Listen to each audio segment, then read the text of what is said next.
Hello, I'm Kristen Oaks-White. And I'm Avery Davidson. Thank you for joining us for This Week in Louisiana Agriculture.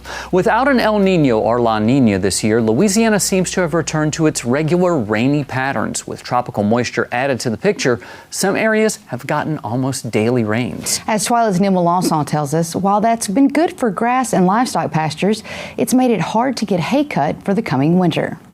2 years ago, John Thompson's ranch was dried up to the point where fish in his ponds were dying. These days, he says the grass is up to his ears, but the wet weather in Louisiana is causing another problem. Pastures are good.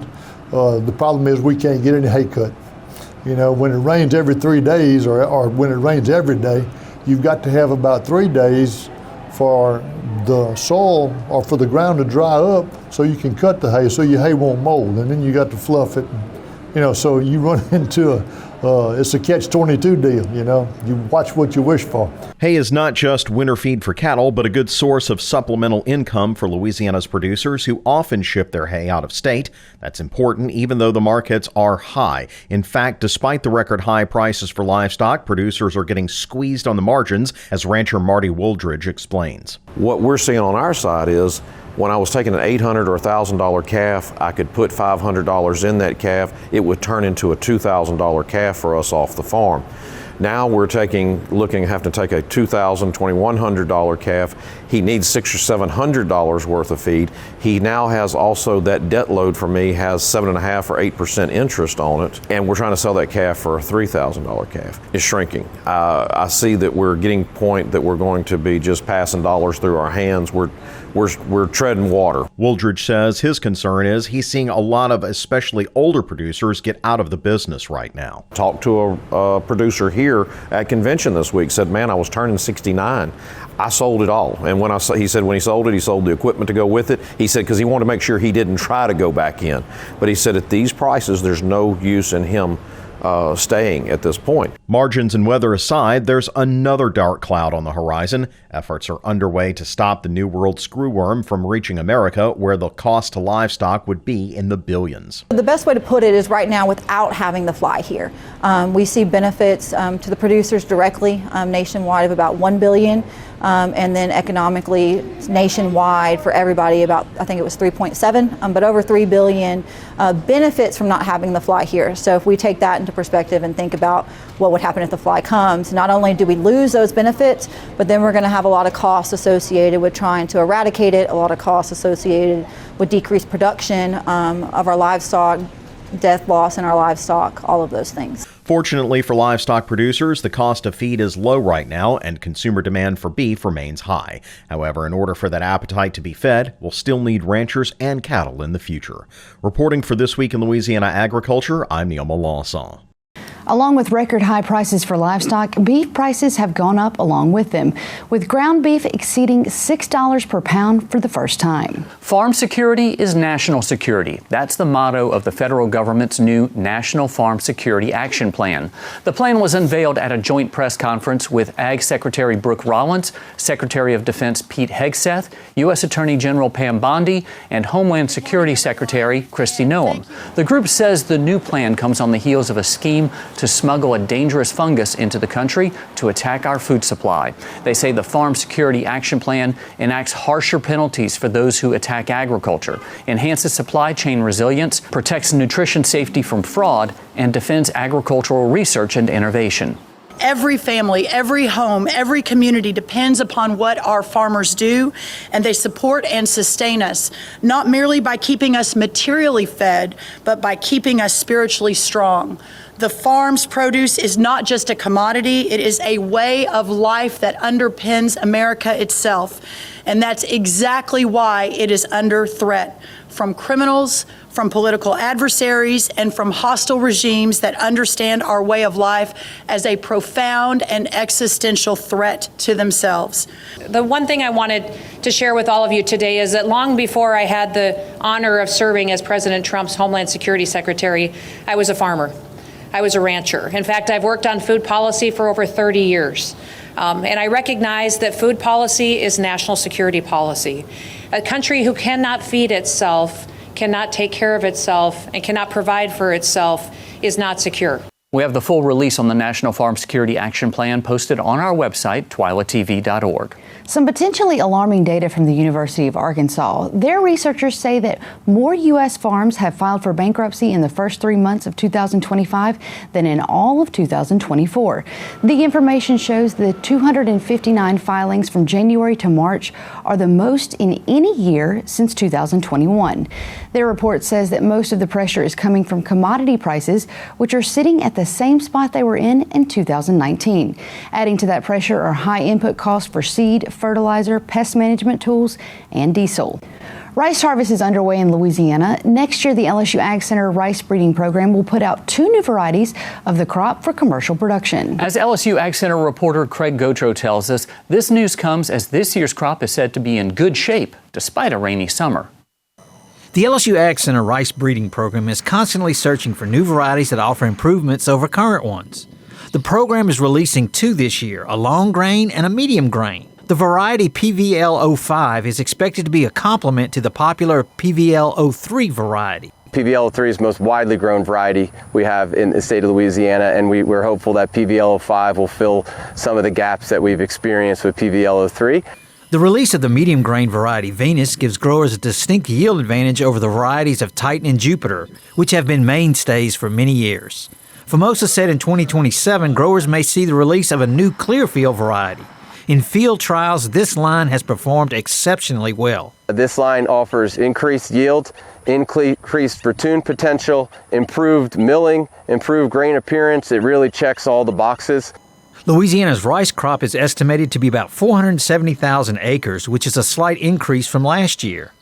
Despite a wet and overcast June, the crop looks good with harvest right around the corner. We feel like we have a good early crop, that we're going to have some good yields, especially if the weather will allow us to get in and harvest in optimum conditions.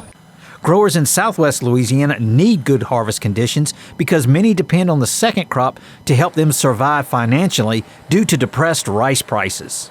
We're not seeing very much movement in the rice markets throughout the world, especially here in the U.S. Prices hadn't been very good.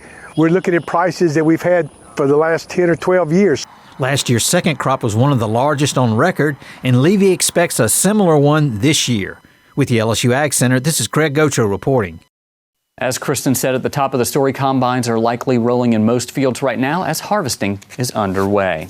Right now, more than 100 4-H students from across the state are getting an international lesson in agriculture. They're currently touring farms in Ireland. For many of these kids, it's a once-in-a-lifetime opportunity to see how farmers outside of the U.S. operate. It's also a once-in-a-lifetime trip for our own Carl Wiggers and Josh Meeks. More than 100 4-H kids, staff, and chaperones are flying across the Atlantic to get an up-close, first-hand look at agriculture in Ireland. Louisiana 4-H is excited to take an international trip to visit Ireland, where we'll be looking at the agricultural systems there. We'll be focusing on farm to table and sustainable agricultural practices. Hannah Duvall, the head of 4-H Youth Development at the LSU Ag Center, says it's a trip that's been 18 months in the making. Partnership between Louisiana 4-H and educational travel company EF Tours to expose Louisiana youth to agriculture on a global scale. We're really excited to have so many farm stops, as this is a tour that's focused on the agricultural systems of Ireland. We will be learning more about shellfish and seaweed farming, as well as cattle farming, sheep herding and sheepdogs, the racehorse industry in Ireland, and really just focusing on sustainable agricultural practices and seeing what that looks like in a foreign country and how that plays into the international agricultural system.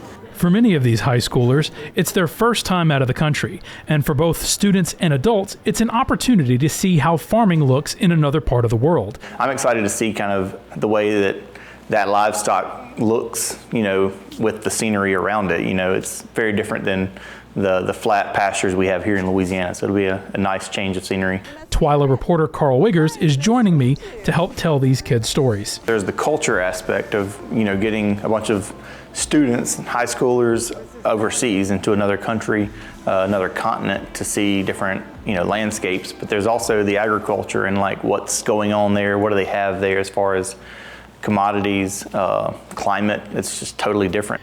And that difference in environment is part of the lesson. Just to see how the difference in the environment plays a difference in the agricultural system that works best for that country, I think will be exciting to see. But beyond just crops and cattle, this trip is about developing young people, giving them a bigger view of their world and the work it takes to feed it. Anytime that we can provide an educational opportunity where students are going to have the option to maybe get out of their comfort zone a little bit, learn a little bit more, push themselves a little bit, and become better acquainted and more aware of their surroundings, we call that a win in our book.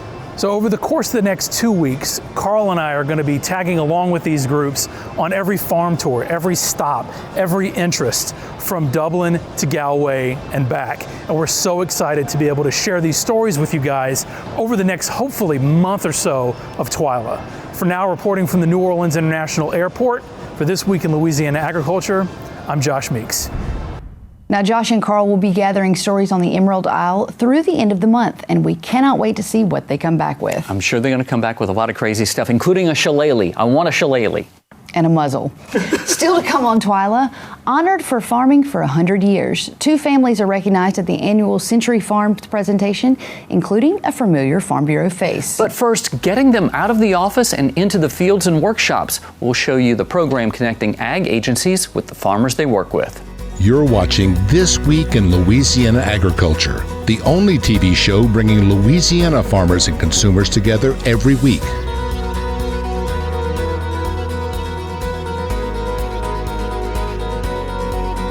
Farmers work the fields, but agriculture agents work the desk. The nature of the job means the two don't often get a lot of face time together. One program in central Louisiana works to change that. Agents from organizations like FSA and USDA got to get out of the office and get into the pastures and fields to see farming firsthand.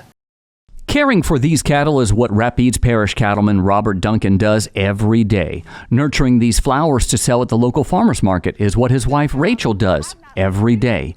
But these folks visiting their farm, that is not what they do every day. They are usually in the Farm Service Agency or Natural Resources Conservation Service office, making sure the Duncans have the support they need every day. This is part of the Rolling Farms Tour, a chance for USDA office workers to see farms firsthand and meet the farmers and ranchers they help. It's important that people know people. Vince Desatel with the LSU Ag Center helped organize the Rolling Farms Tour. He says this stop at the Duncans farm was an easy decision. Robert and Rachel are both involved with Farm Bureau and the Young Farmers and Ranchers program. So that he's an automatic networking tool that I use when I need to reach somebody in this part of the state. Chance Burlew is a farm loan manager with the Farm Service Agency. His job keeps him behind a desk most of the time. For me to do my job well, I need to understand what the farmers are going through. I need to understand what it takes for them to produce a crop. That way I don't just see it on paper of whether things are going good or going bad. I can assist them financially on paper. A lot of times they don't know their paperwork as well as they do the farming.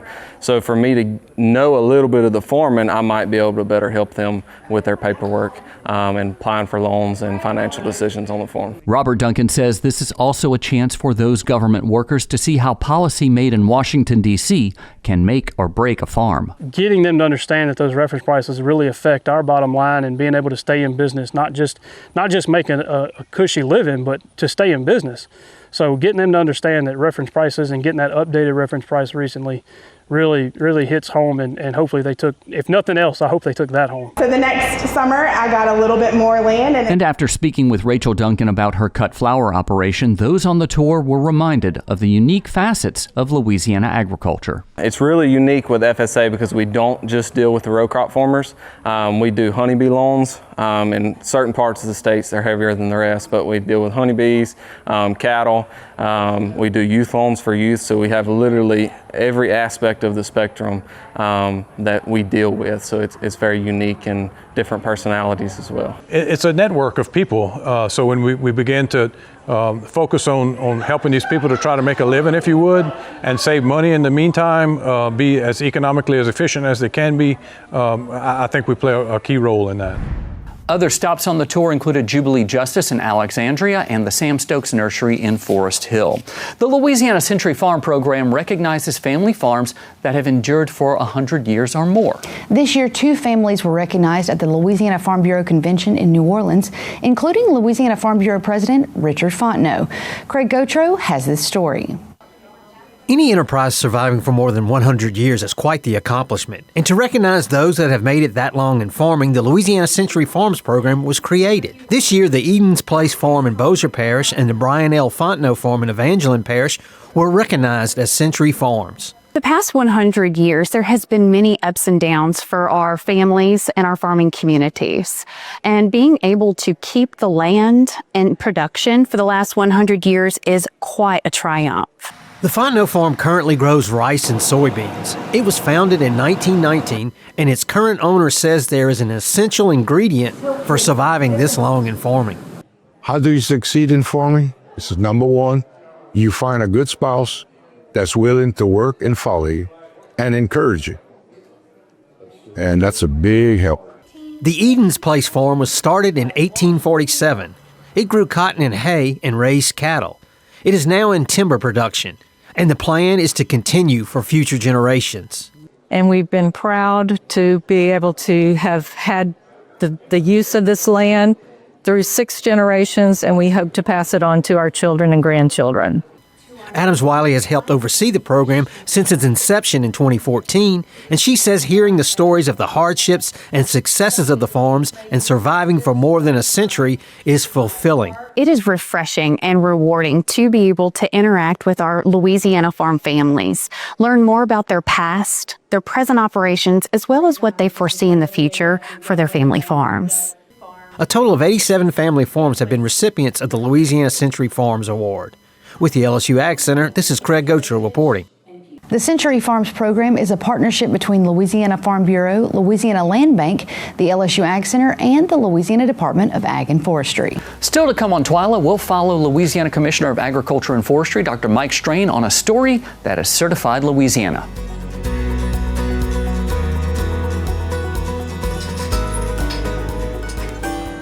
So we've had several calves that we've had to bottle raise.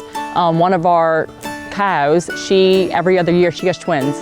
And so generally whenever a cow has twins, she has the first one, she puts it in a little special place where, it's protected from predators. And then she goes off and has the second one, and a lot of time they forget about the first one. And if she won't take it, then we bottle raise it.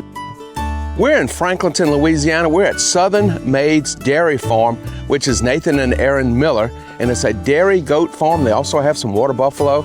They milk them, they process the milk, they sell, the pasteurized milk products, and they make cheeses and the most wonderful cheesecake and eggnog you will ever have. Good morning. Good morning, sir. Mike. Nathan Miller. Good to see you, Nathan. This is my wife, Erin. Hey, Miss Erin. Good to see you. Thank you. We're the owners of Southern Maids Dairy. We're going to feed some of our water buffalo, and one needs a bottle. So okay. Here you go. Thank you. Thank you. You got to just the right temperature, right? That's right. That's right. Very good. Prima, come here, baby. Look. Here you go. Here you go. Oh, now you got it. Just like a calf. Yeah, there you go. I know you know what you're doing. Oh, yeah, huh? Graduated school for this. So they are extremely, extremely smart. And once they win over your trust, you pretty much have them at that point, and they'll do just about whatever you want. We're going to start working with her on halter and lead training. Make it a little bit easier to come into the dairy.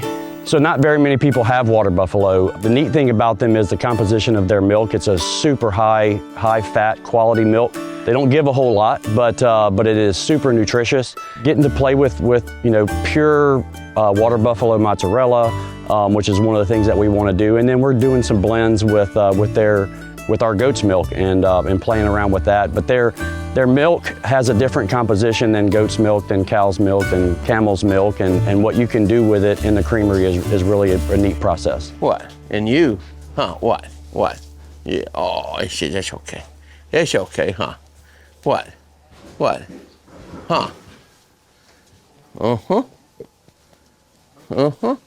Yeah, I can see everything around here is a pit. Huh? Every single one of them in here has a name. They may not all have their collars on, but they all have a name. And we started with all purebred breeds, and then we started playing with some crosses. We started with Nubians, which tend to be very similar to a Jersey. Okay. And then introduced the Sonnens and then the Alpines, and they tend to have more milk, like a Holstein. A Holstein. Right. And then we're adding back, but then we do a lot of our crossbreeding, and we sell a lot of crossbred animals to homesteaders. They really? want a lot of animals. But they as pets or for milk? For milk. Okay. Here's one of our crosses right here. What? Yeah. We're grade A, and so we take it from here, and we milk. Right now, we milk straight into buckets, but it goes straight into our process facility from there. We don't have a big holding tank at the moment, right? Because we're making cheese every day, Saturdays and Sundays as well. We won't take a day off. We bring the milk in here, we filter, and go straight into the pasteurization process. And actually, right now, we're making eggnog. And getting ready for tomorrow, but this is... and so you're making eggnog, if that's in the pasteurizer? That's in the pasteurizer You now. can smell it. Yes, sir. And that's your eggnog? That's eggnog. Get out of your way. Yeah, it's coming. It's good. We start with certified Louisiana milk. It's all done here. Then we, like I said, we process all of our own products here. So it's certified Louisiana Chev, certified Louisiana Feta, our yogurt, cheesecakes, and then now our eggnog as well. So they sell it not only to a number of restaurants, because they are certified Louisiana, but also at farmers markets. And you can also see the passion they have for the products that they make. We want to sell a really good product, let you take it and go from there. With the certified Louisiana program, people want a taste of that culture. Sure. They want a taste of uniqueness. You know, they want a taste of the farm. Absolutely. That is delicious. That was some of the best cheesecake I've ever had, and that eggnog was out of this world. I absolutely love what I do. It is a job and it is a hobby, but it keeps us grounded for sure. We enjoy staying grounded to the land and what we're doing here.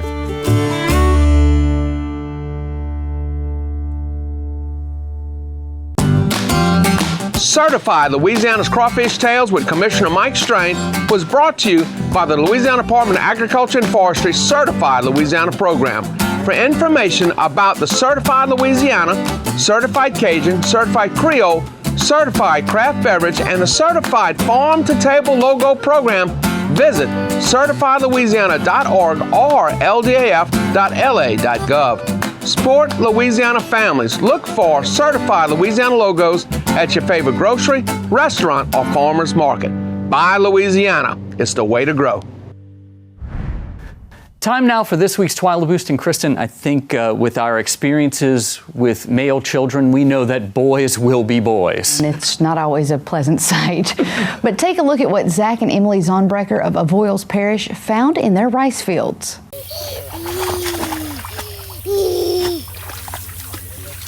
That's their son Blake along with family dog Honey, both enjoying a nice mud bath. There was no shortage of rain at their farm in Simsport, and I'm sure that both Blake and Honey enjoyed being out of the sun for just a bit. Well, I know for my kids, we had one time with a mud puddle where I just said, oh well, destroy the shoes, destroy the clothes, whatever, just get as muddy as possible. We'll deal with it later. I never realized that so much of motherhood would be washing their filthy clothes. Yes, boys can be dirty. So before we do the laundry, that does it for this edition of TWILA. We'll be taking a break next week while our crew is in Ireland, but they'll have plenty of stories to tell when they get back, and I could tell Josh Meeks wrote that, hoping I would do an Irish accent. No, I practiced before the show, not gonna happen. I can't believe that you didn't. But until then, you can watch all of our stories online at twilatv.org. Be sure to follow us on Facebook, TikTok, and Instagram. And you can also find all of these stories on our YouTube channel. Be sure to subscribe and turn on those notifications so you know exactly when we put out some new content. For all of us here at TWILA, thanks for joining us. We hope to see you again right here next week.